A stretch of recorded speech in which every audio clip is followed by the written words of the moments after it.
Focus එකක ඉන්න වෙනවද මේ ලෝක ජීවත් වෙද්දී? කොච්චර ගැඹුරු ෆෝකස් එකක් අපිට තියෙන්න ඕනේද?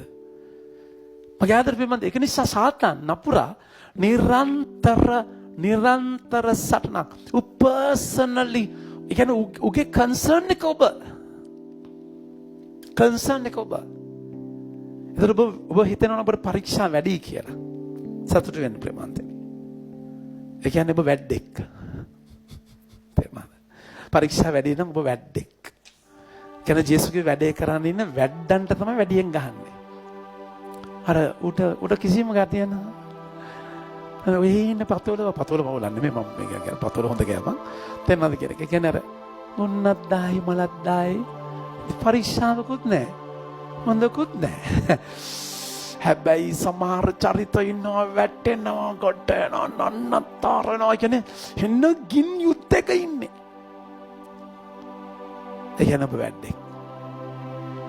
මම ආදර ප්‍රමාන්තනේ ඔබ ටාගට් එකක්. හැම ඉන්ඩිරෙක්ම ටාගට් එකක්. මතක තියාගන්න. එනිසා ඔබ ඉන්ෆ්ලුවෙන්ෂල් කැරක්ටර් එකක් නම් ඔබ බලපෑමක් කරන ජීවිතේ ජේසුව දෙන්න ඔබ දෙයක් කරන කෙනෙක් නම් ඒක මේ ෆාදර් කෙනෙක් වෙන්න ඕනේ නැහැ. ඔබ අම්මා කෙනෙක් විදියට තාත්තා කෙනෙක් විදියට ඔබ ඕනම යූත් එකේ දරුවෙක් විදියට ඔබ ජේසුව දෙන කෙනෙක් නම් ඔබට ගහනවම තමයි.